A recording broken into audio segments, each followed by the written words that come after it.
people like me. You need people like me so you can point your f***ing fingers and say, that's the bad guy. That's the bad guy. That's the bad guy. That's the bad guy. That's the bad guy.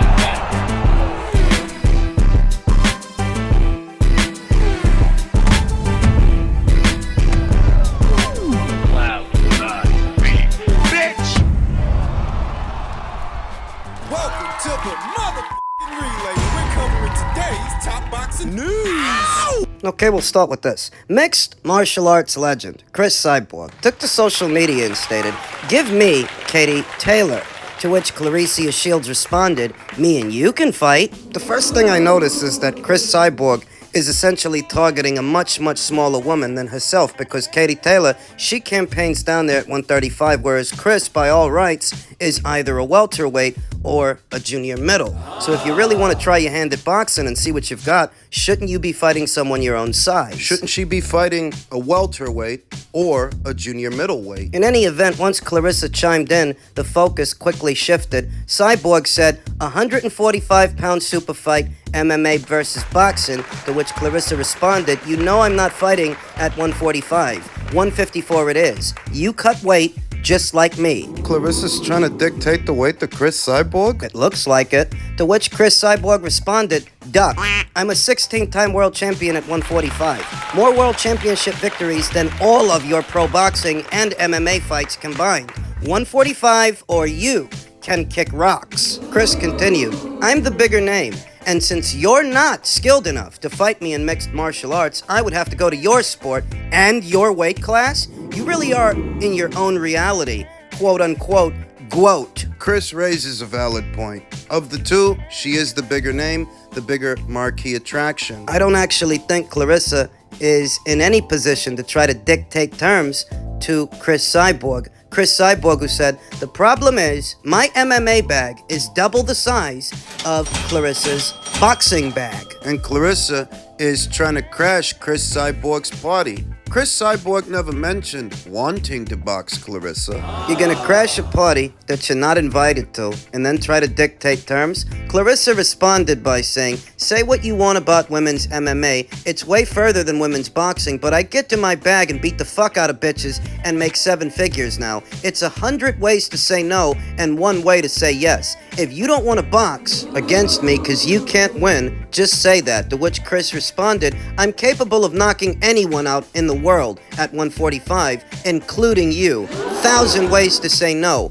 1 way to say yes." It's a bit laughable that Clarissa Shields crashes a party she's not invited to, then thinks she can dictate terms to what is a bigger draw than she is. Clarissa responded by saying, 13-time world champion across the board. Weight classes don't matter, but you can agree to 154 or fight those smaller girls you have the confidence that you can beat. You know you can't beat me. The pendulum swings both ways. Chris Cyborg can't beat Clarissa Shields in a boxing ring any more than Clarissa can beat her in the octagon. Chris Cyborg, who said, "How are you a 13-time world champion with 12 pro fights? You're so goofy. You're right.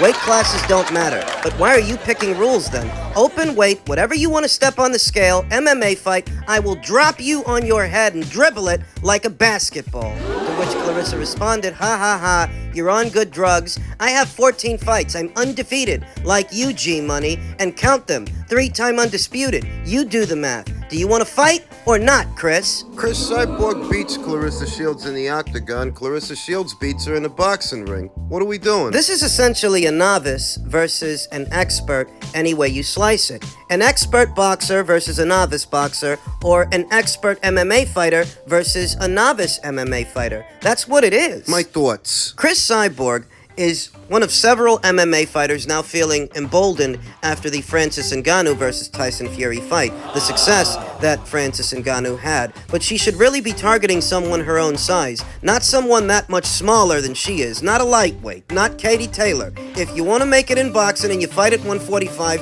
that's welterweight, so go fight a welterweight. Why would you be looking at someone so much smaller than you are? It's the first thing. The second thing is, if Clarissa Shields wants to come to Chris Cyborg's party, she's got to play by Chris Cyborg's rules. Because Chris Cyborg is the bigger name, by and large. She's the bigger marquee attraction. So if what she's telling you is the fight has to be at 145, it's gotta be at 145, or you can hit the fucking road. She literally butted into a conversation that nobody was having with her. If push comes to shove, and you were trying to do a fight, who's gonna come up with the money to pay Chris Cyborg? Dimitri Salita? He ain't got that kind of dough. He ain't got that kind of scratch. Chris Cyborg is a bigger name. She is a bigger draw than Clarissa Shields. So even if it's not her respective sport, she's still the A-side fighter, and the A-side calls the shots. I thought they were friends. Apparently not, though it's still a relatively easy situation to understand. If Clarissa wants to dictate terms to Chris Cyborg of all people,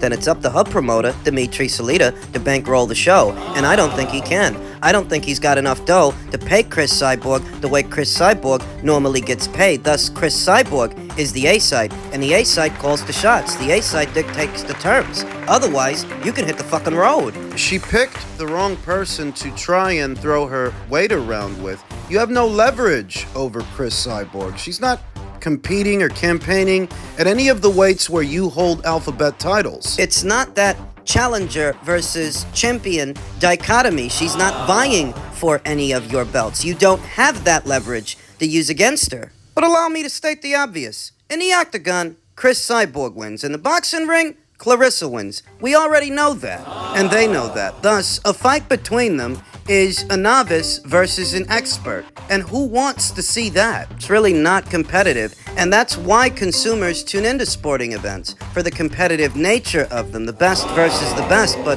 Clarissa's not the best MMA fighter, and Chris Cyborg, she's not the best boxer. So what are we doing here? Only in combat sports do you see this. You know, Patrick Mahomes is Patrick Mahomes on a football field the same way that LeBron James is LeBron James on a basketball court. And the same applies to these two. Enough with the circus fights already.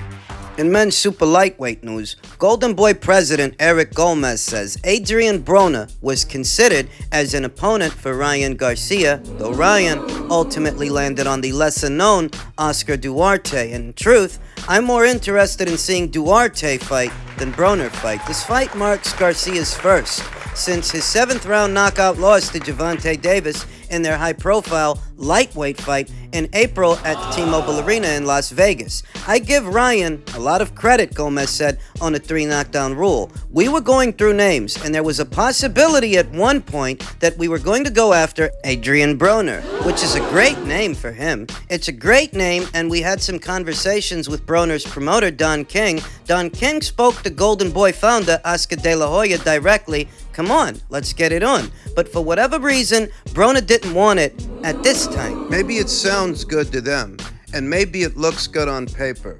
But as a consumer, I'm not interested in seeing Adrian Broner box anymore. I don't know what the misapprehension is. The miscommunication between the people in boxing and the people who purchase boxing. But as somebody who purchases a whole lot of boxing year-round, I'm not interested in seeing Adrian Broner box. Eric Gomez stated, for whatever reason, Broner didn't want it at this time. Broner said he was going to do a tune-up fight first, happy to explore it early next year. Since then, Adrian Broner has caught wind of these comments from Eric Gomez, and he responded by saying, Golden Boy, I never knew nothing about the offer with the fight with Ryan Garcia. I'm just now finding out about that as we speak. But I'm here to let you know I don't need a tune-up for shit. After Ryan takes care of business in December, we can make it happen ASAP. I'm the same person who fought Manny Pacquiao. Why the fuck would I be afraid of saving Private Ryan? Send the contract. What this is becoming is a bona fide case of he said, she said. Eric says that Broner wasn't ready to fight Ryan. Broner himself says that he was. He just didn't hear anything about it. This is the first he's heard about it. In Adrian Broner's defense, he is coming off of 2 consecutive victories, and he has seen action in the last 12 months. So the idea that he would need a tune-up fight for Ryan Garcia of all people, Ryan who's coming off a knockout loss, it is a little hard to digest, though overall, I don't want to overanalyze it. I don't have to. I'm not interested in the career of Adrian Broner. And I don't know that anybody still is. That if I had to choose between Ryan fighting, who he's already fighting, the Oscar Duarte kid, or Broner, I would go with Oscar Duarte because I feel I have more assurances that Oscar Duarte will give it an earnest effort, that he is a young fighter, a hungry fighter, all the things that Broner is not. And in spite of whatever Broner used to be, whatever he was in previous years, he's not that anymore. He's not a hungry fighter. And as a boxing fan, I want to see hungry fighters, not guys that are just showing up for a check. So I actually like the Oscar Duarte fight. Eric Gomez stated, so as we were going through the names, Duarte's name came up, and I was very, very surprised that they brought it up and it came from Ryan, Gomez said. So there's something that Ryan sees. Again, these fighters have their own vision and they see things that we don't see. He wanted Duarte and he feels he can exploit that. I can see Ryan's got fast hands and Duarte can be hit, but he's also got heavy hands and he's very, very dangerous. That's what the customers pay to see. That danger, that element of danger, that's what puts asses in the seats. You tell yourself that, well, Adrian is a lot more well-known than Oscar Duarte, and he is. We've all become familiar with Broner over the years. We know what he's all about.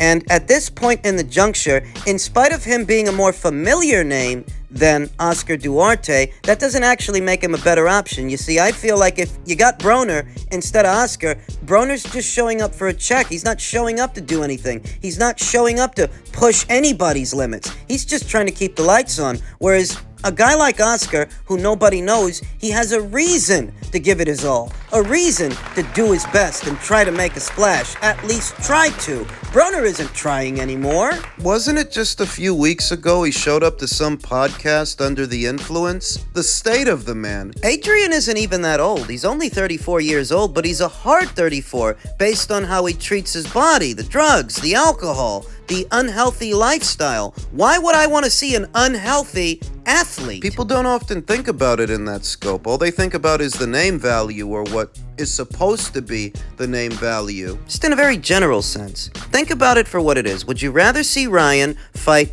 a hungry young up-and-comer or a past-it, over-the-hill fighter who hasn't been taking care of himself, who in all likelihood is just showing up for a check anyway? Broner says that he'll fight Ryan Garcia next year if Ryan takes care of business this year. Is it that Broner turned down the fight the way Eric says he did, or is it that Adrian didn't get the memo the way Adrian says he didn't get the memo? I don't care either way because I don't want to see Broner box. He's not a top-level athlete. But I can almost guarantee you he's going to want top-level money, so we'll see if this actually materializes in the coming year. I wouldn't be surprised if it doesn't. But we'll see. And finally, it was announced earlier today that Boxer's own Richard Riakporhe will be returning to action later on this month on the 18th against journeyman Bregeon. And this has given rise to widespread criticism because earlier this year, Richard Riakporhe was supposed to be challenging for the IBF title. He pulled him out of an IBF title fight, the purse bid for one, so that he could box a journeyman? Richard Riakporhe sports a professional record of 16 wins with no losses, no draws, 12 knockouts. He's a good fighter. I've seen him. He's got a fan-friendly style and carries himself well.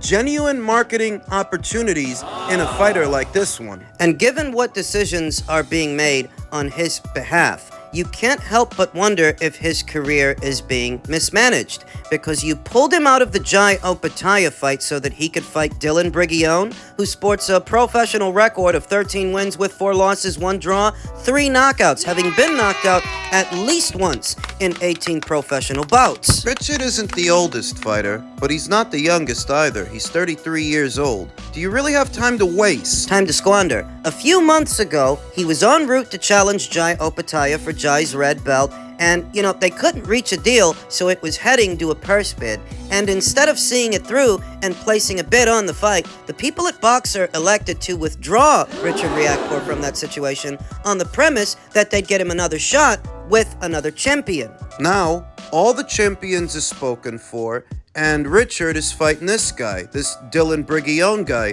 who's coming off a points decision loss earlier this year to Isaac Chamberlain. He's lost fights to anyone from Poland's own Mikhail Cieslak to Chris Billam-Smith to Fabio Turchi. People at Boxer, in all their wisdom, they pulled him out of a world title fight at what was the the most opportune time to fight Jai Opetaia because he was coming off an injury and he hadn't boxed in over a year. You pulled him out of that situation for this one. The logic must have been, they didn't want Riakporhe versus Opetaia going to a purse bid because if it does, Matchroom may end up winning the rights to the fight, and they don't want that. They don't want one of their fighters that they're invested in ending up boxing on a Matchroom show, and it's painfully obvious, though you've effectively shortchanged the fighter, shorted him out of a title shot, and in its place, all you can offer him is a journeyman. He's losing time on this, time being the one thing you don't get back. He has to wait out the winner of Masternak versus Billam-Smith. I will say that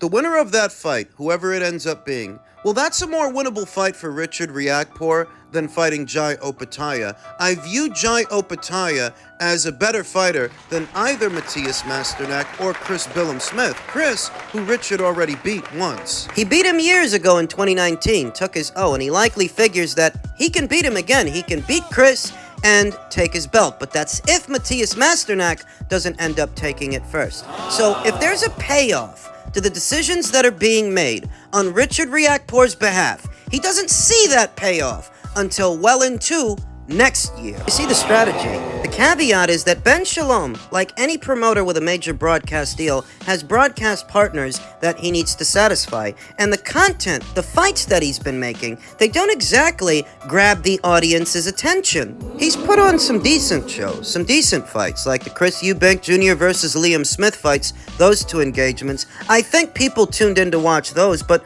what about these other fights that he's making, these other matchups? He has a decent stable of fighters, exciting fighters and amateur standouts, Olympians, but it's almost like he doesn't really know what to do with them. Lawrence Okolie crossed over from Matchroom over to Sky and Boxer on the premise that if he did, he would become the face of the platform, the face of Sky Sports Boxing. Needless to say, that hasn't happened. Joshua Buatsi crossed over from Matchroom over to Sky Sports and Boxer on the premise that it would get him more exposure, that it would get more eyes on his fights. Is that what's going on? No, the Stepien fight was a stinker, and the Dan Aziz fight, that's been postponed. What we're seeing are mixed results. Crossing over from Matchroom over to Boxer may have worked out for Natasha Jonas, and it may have worked out for Chris Billam-Smith, but it doesn't seem to be working out for everyone. Sometimes I just get the sense that Ben doesn't really know what he's doing. He's kind of just throwing shit at a wall and hoping something sticks. And how much of Sky Sports' time, how much more of Sky Sports' money will they allow him to fritter away while he does that? We saw Showtime Boxing, after 37 years in the sport, walk away. Could that happen to Sky at the end of Ben Shalom's deal with Sky Sports? Could Boxer suffer the same fate? Would they give Ben the boot? Jump into bed with some other promoter? Vazerman, maybe?